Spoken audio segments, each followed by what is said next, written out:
Chiunque di voi faccia impianti sa che la perimplantite è la patologia del futuro, se non addirittura già la patologia del presente. Come fate a togliere un impianto in perimplantite che ha ancora 3-4 spire nell'osso e che non viene via semplicemente prendendo una pinza e provando a svitarlo? Questa è una delle domande che mi sono posto più volte in questi anni, perché purtroppo a me è capitato di dover togliere degli impianti. In alcuni casi dei miei impianti, in alcuni casi dei vecchi impianti e degli impianti di altri. Comunque sia, mi è successo e so che mi succederà ancora e succede comunque a chiunque. Risolvere questo problema può essere fatto in due modi sostanzialmente. Il primo, che è il fai da te, ovvero prendere o una fresa a fessura molto sottile montata su un manipolo dritto, o ancora meglio magari un manipolo rosso, una turbina, e andare a rimuovere l'osso intorno all'impianto in maniera molto delicata, cercando di risparmiare il più possibile, fino a che ne rimane così poco che sia possibile lavorare con le leve o con le pinze per espiantare. Oppure andare a prendere una Trifine che sia leggermente più larga del diametro implantare e scendere lungo l'asse dell'impianto, andando comunque a rimuovere dell'osso che ci servirebbe intorno all'impianto stesso, per poi allo stesso modo lavorare o con le leve o con le pinze. Oppure si può decidere di comprare un kit di rimozione impianti. Questi hanno il vantaggio, se sono studiati bene, di poter semplificarci la vita per rimuovere gli impianti. Lo svantaggio è che costano diverse centinaia, se non in alcuni casi superare la migliaia di euro. Per questo motivo, sapere prima se il kit che scelgo funziona o non funziona per me sarebbe estremamente importante, e per questo motivo ho deciso di fare una recensione spontanea del kit che ho scelto ormai da 2 anni di utilizzare, perché trovo che sia intelligente. Innanzitutto vi dico che il kit di cui vi parlerò oggi l'ho pagato fino all'ultimo centesimo e ho pagato anche i pezzi che ho dovuto sostituire durante l'utilizzo, ma di cui vi parlerò in seguito. Quindi non ho nulla a che fare con l'azienda che lo produce, ed è una mia revisione spontanea che faccio proprio perché siamo talmente abituati a spendere centinaia, migliaia di euro in attrezzature che magari non possiamo provare, che ho pensato che fosse utile per qualcun altro come me alla ricerca di un prodotto per risolvere un problema, avere una revisione spontanea di un prodotto che tutto sommato ritengo essere più intelligente degli altri. Il kit di rimozione impianti di cui ho deciso di parlare è quello della Neobiotech. Quando aprite la scatola vi troverete di fronte qualcosa che potrebbe sembrare abbastanza complesso, perché vedete che ci sono tanti strumenti, però in realtà una volta che si capisce come funziona il sistema è tutto abbastanza semplice, perché ci sono da questa parte gli strumenti da assemblare per il cricchetto dinamometrico. Questi sono gli inseritori che vanno all'interno degli impianti e sono tanti perché sono per ogni misura. Le misure sono M1,4, M1,6, M1,8, un'altra roba che è un po' più grosso, non so bene cosa sia, M2, M2,5, e sono doppi per ogni misura, in modo che se dovesse rompersene uno almeno c'è il suo ricambio. Poi quando si rompono, e mi è già successo, si compra soltanto l'inseritore che abbiamo rotto. Ogni inseritore può essere avvitato all'interno dell'impianto sulla base degli spazi che noi abbiamo, con una chiave corta, media o lunga, e poi l'ultima sezione del kit, che è quella che effettivamente ci permette di rimuovere l'impianto, è quella delle Trifine.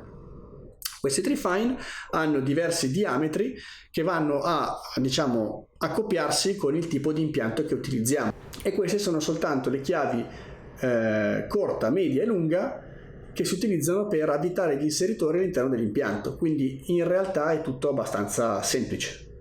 Come funziona questo kit?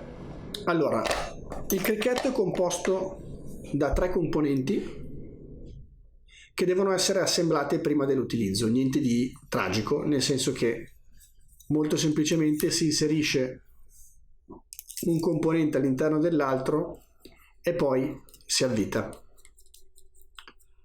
Ci sono 2 leve dinamometriche, una che va da, vediamo un pochino, faccio fatica a leggerlo, con le luci, comunque una che ha un grado di torque abbastanza basso, cioè andiamo da 0 a un massimo di circa 70 newton, qualcosa del genere, e invece quella più grossa, più massiccia, è quella che poi ci permetterà effettivamente di andare a rimuovere l'impianto e arriva a torque abbastanza elevati, fino mi sembra a 500 newton di torque. Ecco, questo è l'impianto che dobbiamo togliere. Questa è la prima vite che va poi da inserire nell'impianto su cui poi si avviterà questa T-Refine. La vite si inserisce e si avvita per poi andare a stringersi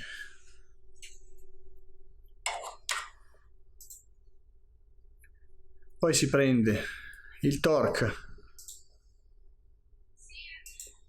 sul versante a basso torque e si stringe.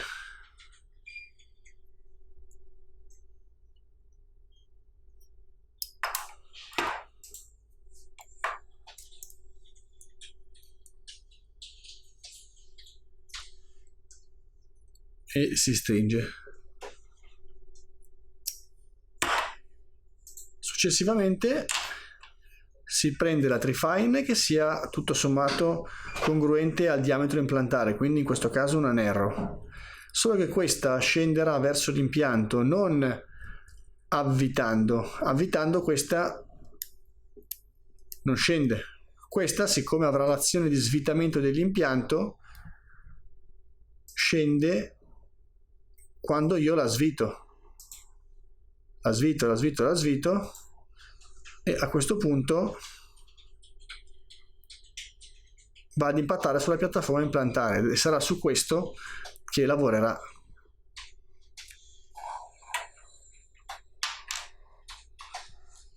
Si prende questo, il torque, il cricchetto, si gira in modo che a questo punto quella che fa effetto è questo lato, che deve lavorare in svitamento, quindi T-Refine in posizione, arriva il cricchetto e io vado a svitare in questo modo. E il lato che lavora è questo.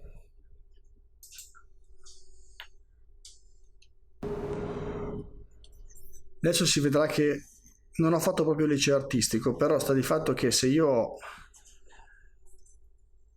questo, che è il mio impianto,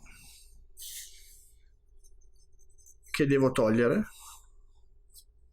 con la sua filettatura interna, ok, se io ho soltanto uno strumento che è come quello che si vede spesso in alcuni kit semplificati, dove io ho una vite fatta più o meno a cuneo, in questo modo, con il suo manico, e questa vite ha la filettatura inversa e agisce perché lavora in svitamento.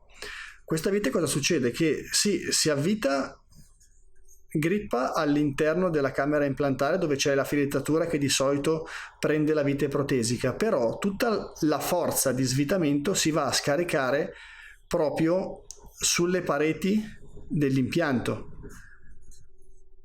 e quindi ha una sorta di effetto cuneo, cioè questo cuneo, questa vite cuneiforme con la filettatura inversa tende a scendere man mano che io svito, prende la filettatura, scende verso il basso. Questo è fatto a cuneo e quindi fa molta forza sulle pareti dell'impianto. Invece questo sistema è leggermente diverso. Questo sistema io ho sempre il mio impianto. Adesso ormai sono diventato fortissimo anche a disegnare gli impianti. Io prendo il mio impianto che devo togliere, che ha la sua camera interna, così. questo è il mio impianto.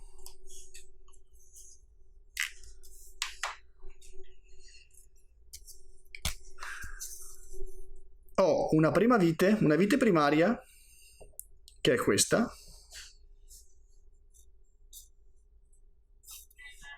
che si avvita all'interno. Questa vite si avvita ma non esercita mai un torque troppo elevato, si avvita in questo senso, quindi nel senso classico di rotazione orario, e io l'avvito, questa scende e si blocca. Poi però ho la Trifine che invece, adesso vediamo di disegnare la Trifine, la disegniamo così la Trifine, che si avvita su quella vite nera che avete visto prima, e la Trifine invece si avvita in senso opposto, quindi in senso antiorario. Mano a mano che io svito la Trifine scende fino a che va a appoggiarsi sulla piattaforma dell'impianto. A questo punto la funzione di questa vite primaria nera è soltanto di fare che cosa? Di tenere schiacciata la Trifine sulla piattaforma dell'impianto, e quando io svito con il cricchetto in senso contrario non sto facendo lavorare questa vite come succedeva qua, che quindi tende di nuovo ad aprire l'impianto. Io sto facendo lavorare la Trifine che scarica la forza su tutta la piattaforma implantare, e quindi non succederà mai, almeno non dovrebbe succedere mai, a me non è mai capitato, ma dal principio meccanico con cui funziona questo sistema non dovrebbe succedere che l'impianto si possa aprire a fiore, si possa crepare, perché la Trifine agisce proprio solo sulla piattaforma.